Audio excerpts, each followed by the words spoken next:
In ancient times, there were two cities located on a very fertile plain. They were known throughout the land as the cities of Sodom and Gomorrah, bustling with people. These cities were known for their wealth and for the great abundance of food. Life seemed easy for the people who chose to make their homes in this valley. However, the reputation of these cities was not good in the eyes of God.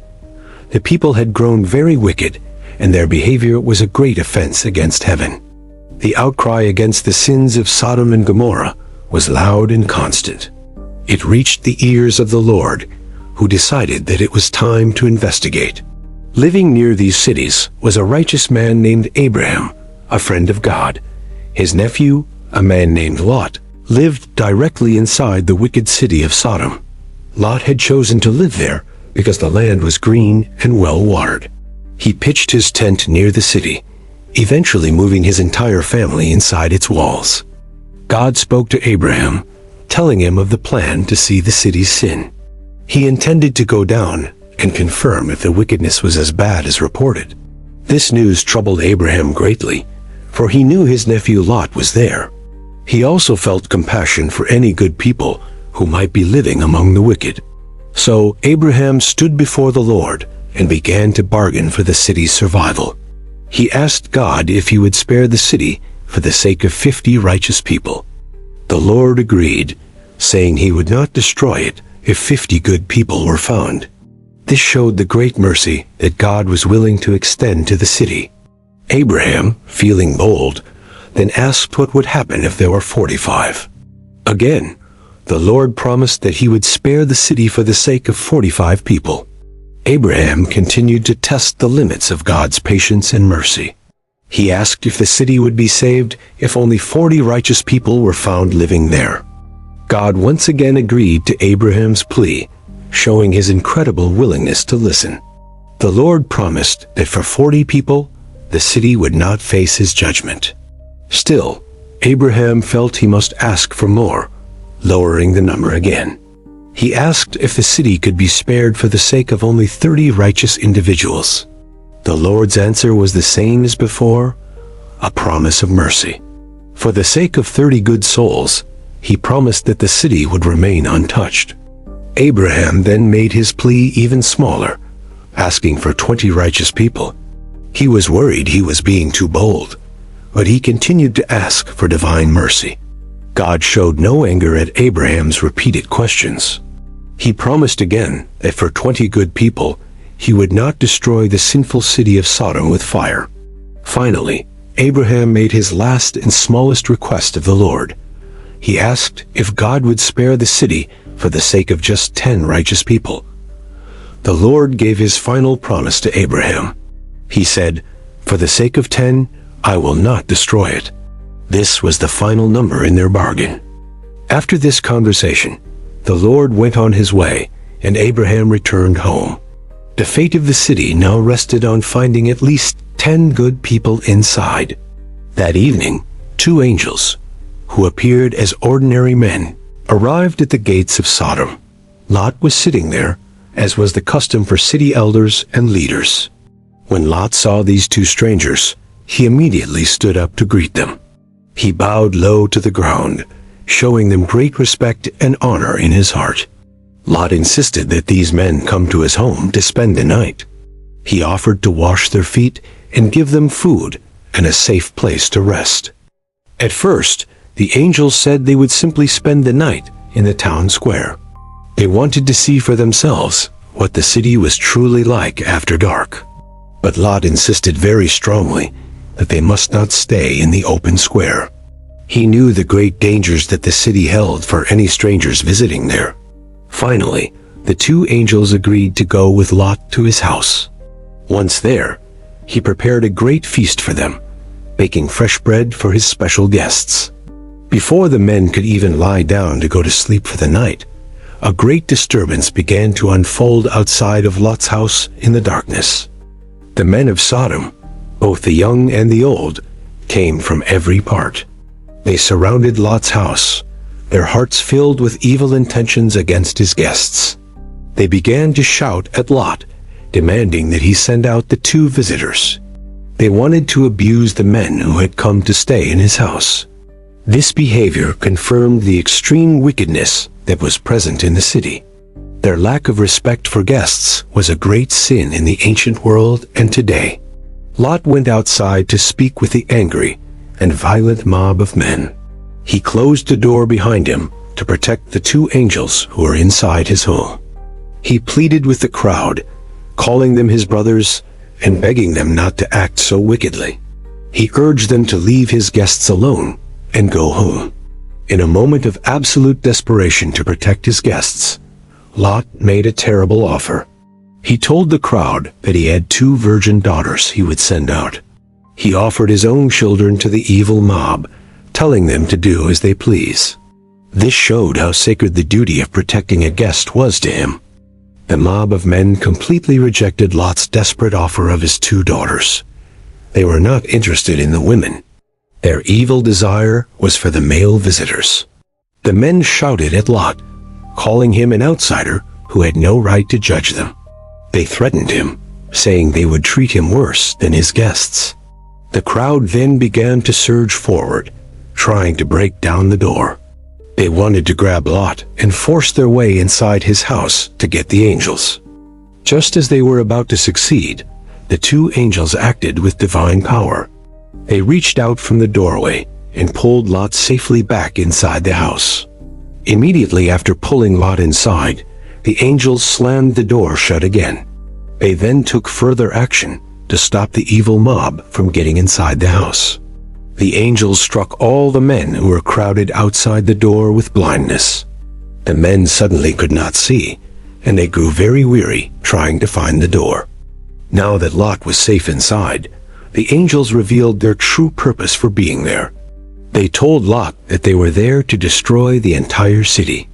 They explained that the outcry against Sodom was so great before the Lord. God had sent them to carry out his final judgment upon this wicked place. The angels gave Lot a very urgent command to follow for his own safety. They told him to gather his entire family and get them out of the city. This included his wife, his daughters, and anyone else who belonged to him. They all had to flee immediately if they wanted to escape the coming destruction. Lot rushed to speak with the men who were engaged to marry his 2 daughters. He warned them to hurry and leave, for the Lord was destroying the city. However, his sons-in-law did not believe him at all.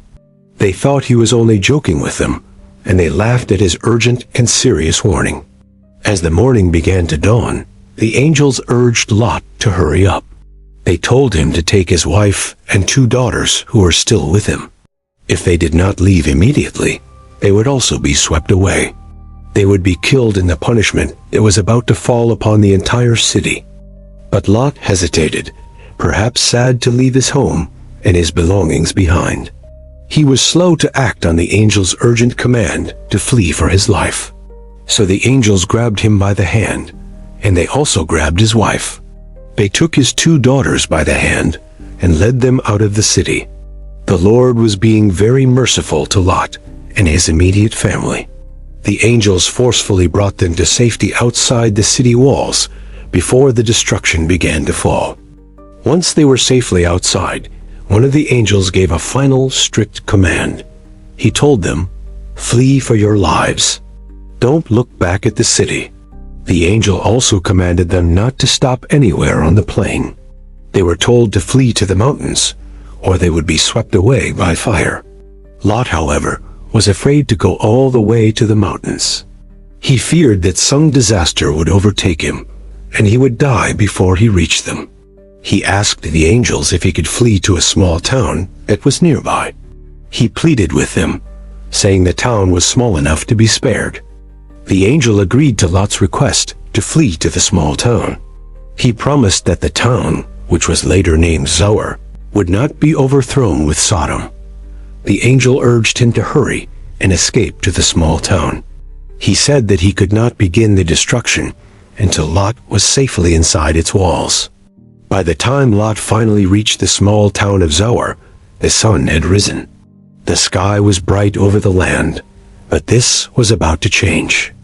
Then the Lord rained down burning sulfur and fire from the heavens. This divine fire fell upon the cities of Sodom and Gomorrah with great destructive force. God completely overthrew those cities and the entire plain where they were located. He destroyed all the people who lived there and everything that grew in the ground. As they were fleeing from the destruction, Lot's wife disobeyed the angel's command. She did something that she had been specifically warned not to do that morning. She looked back at the city from which they had just escaped. Perhaps she longed for the home and the life she was being forced to leave behind. The moment she turned to look back, she was instantly transformed. She became a pillar of salt, standing frozen on the plain as a permanent warning. Her disobedience cost her life and served as a lasting lesson. It was a stark reminder of the importance of fully obeying the commands of the Lord. Early the next morning, Abraham went back to the place where he had stood. It was the same spot where he had bargained with the Lord for mercy. He looked out towards Sodom and Gomorrah and the rest of the plain. He wanted to see what had happened to the cities after his conversation with God. What he saw was a horrifying and sobering sight for him. Dense smoke was rising from the land, like the smoke from a massive furnace burning hot. He realized then that not even 10 righteous people had been found. The city's wickedness was so complete that it had to be completely destroyed by God. God had remembered his servant, Abraham, and his passionate pleas for mercy. It was because of Abraham that God brought Lot out of the terrible catastrophe. God saved Lot when he overthrew the city where Lot had been living. The nephew of Abraham was spared from the fire and the sulfur that fell. Lot and his 2 daughters did not stay in the small town of Zoar. He was still afraid to live there, so he left and went up to the mountains. He and his 2 daughters found a cave and decided to live there. They were now isolated from the rest of the world, alone in the mountains. The story of Sodom and Gomorrah became a famous tale of warning. It was told for generations as a clear example of God's judgment against sin.